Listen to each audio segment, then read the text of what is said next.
Praise the Lord. இந்த அருமையான நல்ல காலை நேரத்துக்காக கர்த்தருக்கு நன்றி சொல்லுகிறேன். காலைதோறும் அவருடைய கிருபைகள் புதியவைகளாக இருக்கிறது. இந்த காலையில் புதிய கிருபையும் புதிய சந்தோஷமும் புதிய அபிஷேகமும் புதிய ஆசீர்வாதங்களும் தந்து நம்மை வழிநடத்துவதற்கு கர்த்தர் வல்லவராக இருக்கிறார். இந்த காலை வேளையில் நம்முடைய தியானத்துக்காக 2 கொரிந்தியர் 4ஆம் அதிகாரம் 4வது வசனம்.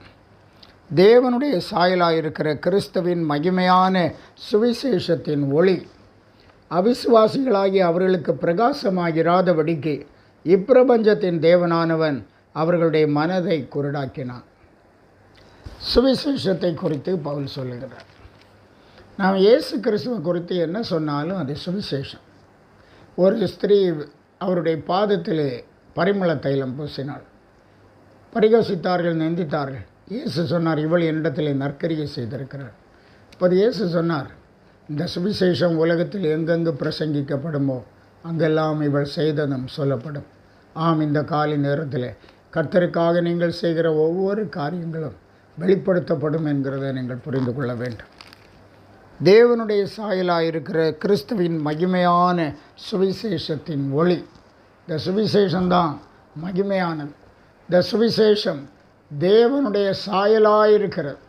இந்த சுவிசேஷத்தினுடைய மகிமையான ஒளி அவிசுவாசிகளாகி அவர்களுக்கு பிரகாசமாயிராதபடிக்கு இந்த சுவிசேஷத்தின் ஒளி நம்மை பிரகாசிப்பித்திருக்கிறது. ஆகையினாலே தான் நாம் இன்றைக்கு கிறிஸ்துவுக்குள்ளாக கட்டப்படுகிறோம். ஆனால் அவிசுவாசிகளாகிய அவர்களுக்கு பிரகாசமாயிராதபடிக்கு இப்பிரபஞ்சத்தின் தேவனானவன் அவர்களுடைய மனதை குருடாக்கி போட்டார். இந்த உலகத்தின் தெய்வம், அதாவது பிசாசானவன். இயேசு சொன்னார், இதோ இந்த உலகத்தின் அதிபதி வருகிறான், அவனுக்கு என்னிடத்தில் ஒன்றுமில்லை என்றார். ஆம், இப்பிரபஞ்சத்தின் தேவனானவன் அவர்களுடைய மனதை குருடாக்கி போட்டான். மனது குருடாகக்கூடாது. ஆண்டவருடைய பிள்ளைகளாகி நமக்கு பிரகாசமுள்ள மனக்கண்கள் வேண்டும். ஆண்டவருடைய ஆசீர்வாதங்களை காணும்படியான பிரகாசமுள்ள மனக்கண்களை தேவ பிள்ளைகளாகி நாம் கேட்க வேண்டும். சத்துரு நம்முடைய மனதை குருடாக்கி தேவனுடைய ரட்சிப்பை அறியாதவர்களாக, அந்த சுவிசேஷத்தின் ஒளியை அறியாதவர்களாக இந்த உலகத்தை விட்டு நம்மை மாற்றி நரகத்தில் தள்ளிவிடுவார். அதற்கு நாம் ஒருபோது இடம் கொடுக்கக்கூடாது. ரோமர் 16ஆம் அதிகாரம் 26ஆம் வசனத்தில் வாசிக்கிறோம், இயேசு கிறிஸ்துவை பற்றிய பிரசங்கமாகிய என் சுவிசேஷத்தின்படியே உங்களை ஸ்திரப்படுத்த வல்லவராயிருக்கிறார். சுவிசேஷம் இயேசு கிறிஸ்துவை பற்றிய பிரசங்கம் என்று பார்க்கிறோம். அந்த சுவிசேஷத்தின் ஒளிக்கு நாம் அடிபணியும் போது நிச்சயமாக அது பெரிய நன்மைகளை நமக்கு கொண்டு வருகிறது. இந்த காலை வேளையிலும் கூட சுவிசேஷத்தின் ஒளி உங்கள் இருதயத்தை பிரகாசமாக்கும்படி ஆண்டவர் கிருபை செய்வாராக.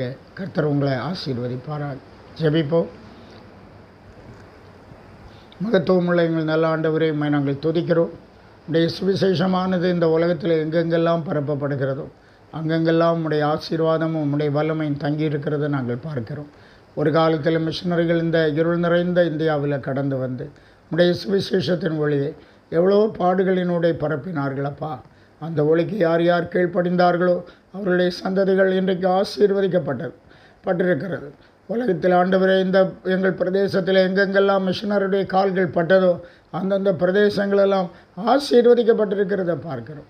இந்த நாட்கள் ஆண்டவரே, இன்னும் தேவனை அறியாதவர்கள், இன்னும் இந்த சுவிசேஷத்தின் ஒளியை அறியாதவர்கள், அவர்களுடைய இருதயங்கள் ஆண்டவரை பிரகாசமாக்கப்பட கர்த்தர் கிருபைதார். இந்த சுவிசேஷத்தின் ஒளியை ஏற்றுக்கொள்ளட்டும். கர்த்தர் அவர்கள் வாழ்க்கையில் பெரிய காரியங்களை செய்யும். வட இந்தியாவின் பல பாகங்களிலும் உலகத்தின் பல பாகங்களிலும் சுவிசேஷத்திற்கு கீழ்ப்படியாத ஜனங்களை கர்த்தர் சந்திக்கும்படியாக ஜெபிக்கிறோம். இரக்கமாயிரும், ஆசீர்வதி. இயேசு மூலம் கேட்கிறோம் பிதாவே. ஆமென், ஆமென்.